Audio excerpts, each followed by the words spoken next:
I go bikepacking all year, all over the world, in some pretty harsh winter conditions, from Arctic Norway to the Highlands of Scotland in winter. In this video, I'm going to run through my winter bikepacking gear that I take on my adventures, from the clothes that I wear, to the camping gear that I take, and the bikes that I use. Starting with the bikes, I have two main bikes I use. This is my Sonder Frontier.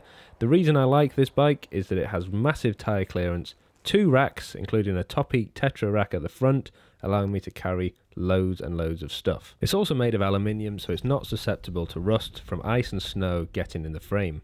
And for bikepacking in snow, it's absolutely ideal. The other bike that I use is a Sonder Broken Road Steel. It's a rigid bike with a front and rear rack, just like the Frontier, allowing me to carry loads of stuff. It's got 29-inch wheels, and I use this for typically less rough stuff like canal towpaths, B roads, and less harsh conditions. I much prefer taking a mountain bike to a gravel bike over winter. It has more traction, it's easier to control and to stop, and it's much more robust, so you can tend to carry lots more stuff. For my cycling clothes, I wear Gore fleece-lined tights. I've had these for about 10 years now, and they're still going strong.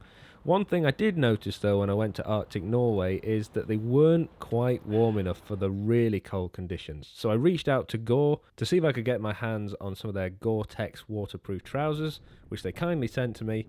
I took these to Iceland this year and they have been absolutely amazing. I can safely say I didn't get cold, not even once, for that entire trip. My favourite socks are still the Smart Wool hiking socks, and the shoes I use are pretty simple. They're just Shimano MT3 mountain bike shoes. They are a little bit oversized, allowing me to fit some really thick socks in there, but otherwise they're pretty basic. On top of those, I fit some Alpkit Epic overshoes, which have a rubber toe cover to keep them from getting damaged. For my upper half, I have base layers, lots of them. I tend to wear tight-fitting ones underneath and then layer them with more loose-fitting ones, and I do prefer merino wool if I can. For many years, I used an Endura Roubaix fleece over the top of that, but that is starting to get pretty old now and a bit knackered, and not quite as good as it used to be. So again, I reached out to Gore to see if they'd give me a fleece jacket, and they did, and this one is absolutely fantastic. Loads of pockets, super warm, and on top of the merino wool base layers, it's really toasty. And finally on top, I have an Alpkit Definition mountaineering jacket. This is waterproof and really warm. However, I did notice when I went to Norway that there was a little bit of cold coming through the front zipper. So to rectify that, I'm using my Gore Endure summer waterproof jacket underneath the Definition to stop that from happening. And it's a really good combo.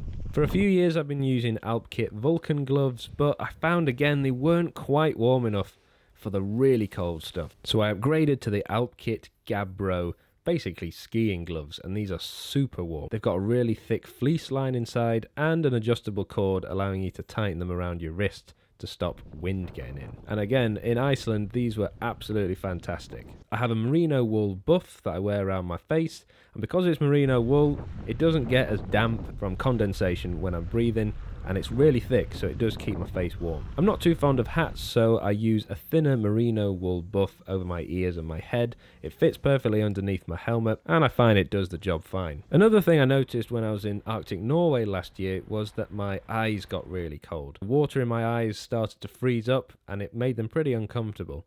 So I decided to get some Oakley goggles. When I was in Iceland, I can say that literally no part of my body got cold, even though it was minus 15 degrees at times. For my off-the-bike clothing, I have an Alpkit bobble hat and an Alpkit Phantom super thick down jacket. It's like wearing a sleeping bag, it's so warm. I have some North Face hiking trousers, which are windproof and have loads of pockets, ideal for when you're around a campsite, and some North Face mules, which are fleece-lined and are really toasty, even on snow.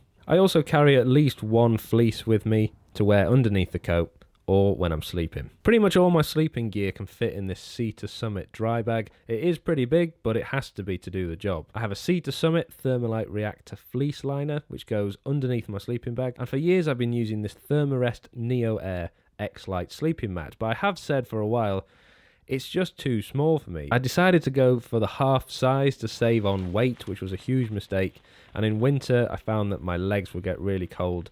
because the heat would be sapped through the ground. So to fix that, I'm now using a Flex Tail Zero R05 mattress. This has an even better R rating and it's really big, so there's no chance of me getting cold. My sleeping bag is a North Face Inferno, which is rated down to -40 degrees. It is really big, but it's absolutely ideal when the temperatures are plummeting.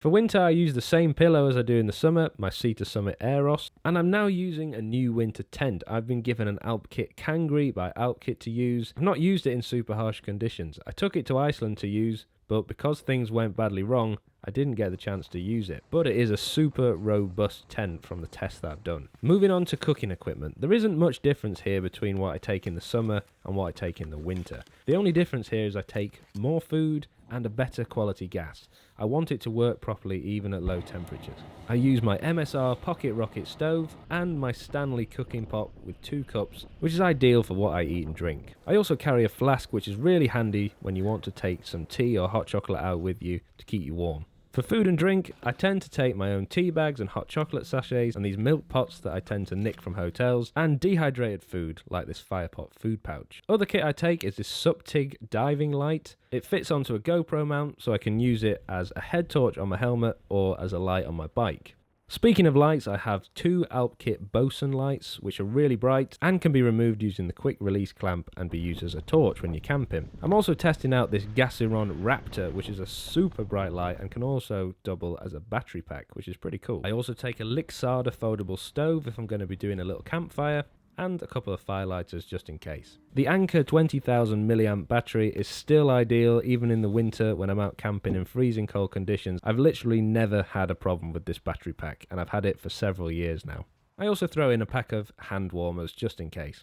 And if I'm feeling like a bit of luxury, I also take an Alpkit Vagabond stove with me so they don't have to sit on the wet floor. And for toiletries, I keep it pretty simple. I have a travel toothbrush and toothpaste, a small can of deodorant, and some Sea to Summit soap, and a small washcloth. So that's it. That's my winter bikepacking gear that I take when I'm out on my adventures. If you have any questions about any of the kit or something that I haven't mentioned, stick them in the comments and I'll do my best to answer them. Thank you so much for watching as always, and I'll see you in the next video.